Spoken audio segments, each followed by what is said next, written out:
नमस्कार and welcome to my YouTube channel English for all. This is Manish Rai. आज प्रस्तुत है वर्ग 10 से मराठा। जी बच्चों, वर्ग 10 से एक बहुत ही खूबसूरत पीस ऑफ पोएट्री जिसका नाम है मराठा।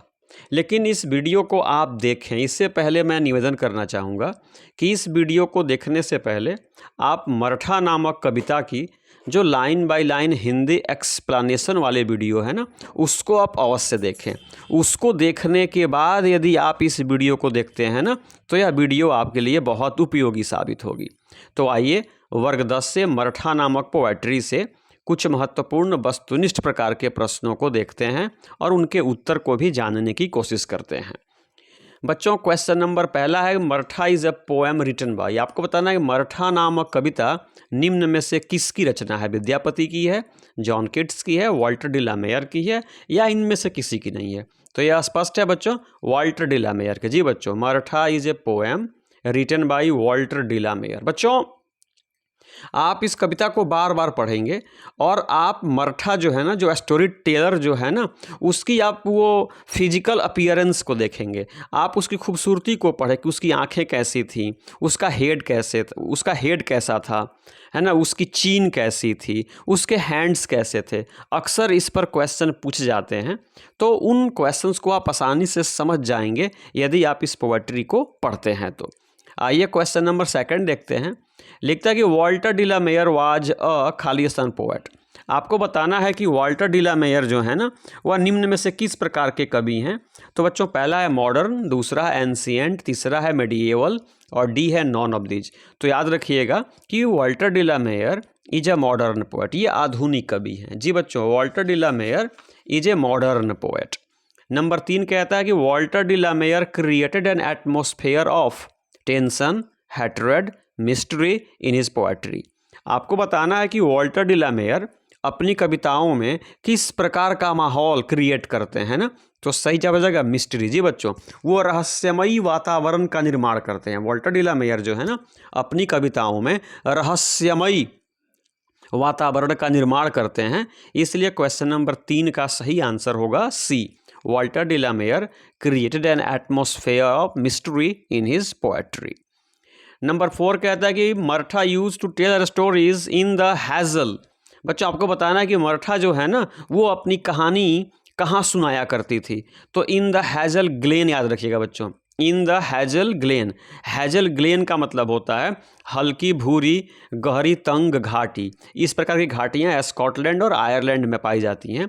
तो Martha use to tell her stories in the hazel glen, याद रखिएगा, इन द हैजल ग्लेन, इसलिए यहाँ पे ग्लेन सही होगा।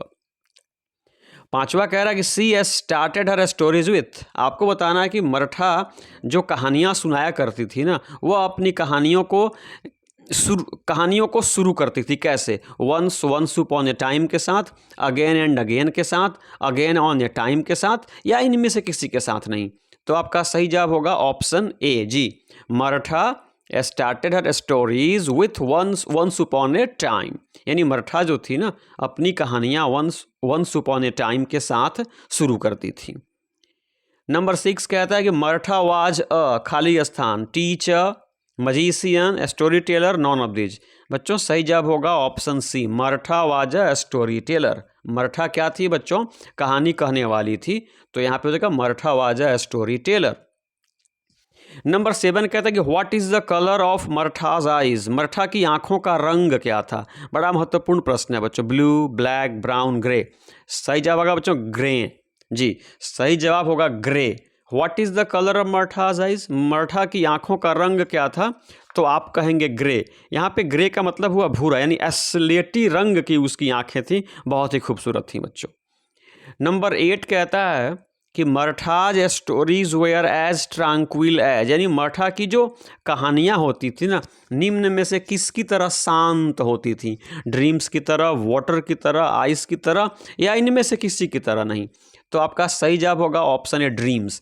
Marathas stories were as tranquil as dreams, मतलब मराठा की कहानियाँ सपनों की तरह शांत हुआ करती थी।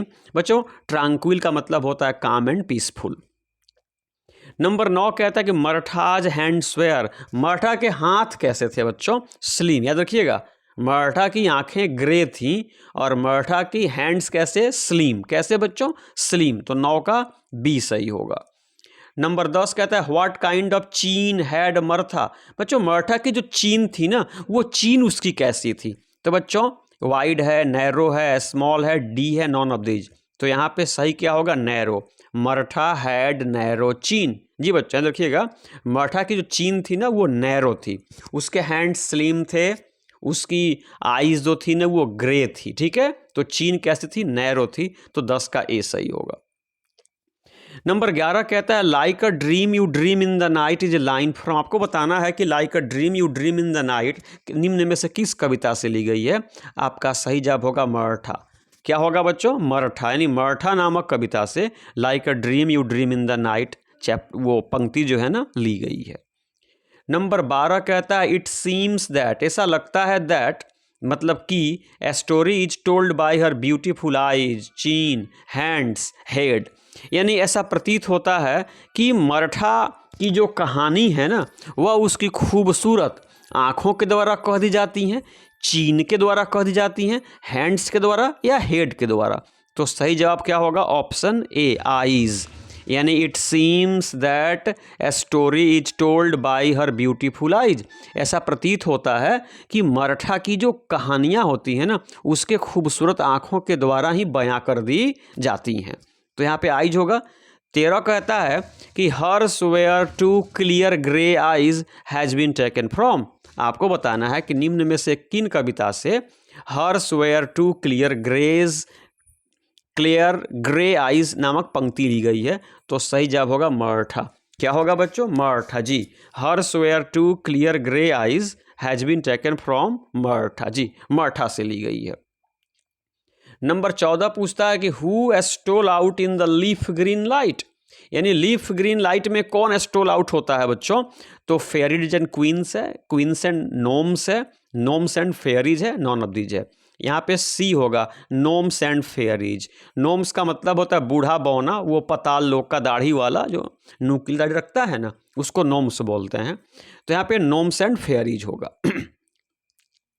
नंबर 15 कहता है कि she would sit with clasped hands round her, यानी मराठा जो थी ना वह बैठा करती थी, यानी अपने मुड़े हुए घुटनों को पकड़ करके बैठा करती थी। तो यहाँ पे नीज होगा, Martha would seat with clasped hands round her knees, यानी अपने घुटने को मोड़ करके और उसको चारों तरफ से पकड़ करके मराठा बैठती थी और कहानियाँ कहती थी। तो 15 का ए नीज हो जाएगा। 16 कह रहा है कि Martha would tell her stories in खालिस्तान वैली, यानी मराठा जो थी ना अपनी कहानियाँ किस घाटी में कहती थी? ग्रीन वैली थी, रेड वैली थी, ग्रीनिश ब्राउन वैली थी, या नॉन ऑफ दीज। यहाँ पे सही होगा बच्चों ग्रीनिश ब्राउन। क्या होगा बच्चों? Greenish brown. ग्रीनिश ब्राउन का मतलब हुआ हैजल। जी बच्चों, जो मैंने पूर्व में भी हैजल ग्लेन कहा था ना, तो ग्लेन का मतलब वैली हो जाएगा और हैजल का मतलब हो जाएगा ग्रीनिश ब्राउन। तो 16 का सही होगा ग्रीनिश ब्राउन। 17 है our hearts stood still in the hush is a line from, आपको बताना है कि our hearts stood still in the hush यह निम्न में से किस कविता से ली गई पंक्ति है? सही जवाब होगा मराठा। इन जब मराठा कहानियाँ कहती थी ना बच्चों, तो उसकी कहानियाँ जब बच्चे सुनते थे तो जैसे आकाश में बादल शांत खड़े होते हैं ना, वैसे बच्चों की जो दिल होती थी ना यह भी लगता था धड़कना क्या कर दिया? बंद कर दिया। इतनी शांत और एकाग्र हो करके बच्चे उसी कहानियों को सुनते थे। तो यह पंक्ति जो है our hearts stood still in the hush Martha नामक पोएट्री से ली गई है। 18 नंबर कहता है कि मराठाज स्टोरीज वेयर अबाउट, यानी मराठा की जो कहानियाँ होती थी ना वह किसके बारे में होती थी? किंग्स के बारे में, क्वींस के बारे में, नोम्स एंड फेरीज के बारे में, या किसी के बारे में नहीं? तो इसका सही जवाब होगा c, Martha's stories were about gnomes and fairies. क्या होगा? मराठा की कहानियाँ जो होती थी ना वह बच्चों नोम्स मतलब वहीं जो बूढ़ा बौना होता है ना और परियों के बारे में होती थी।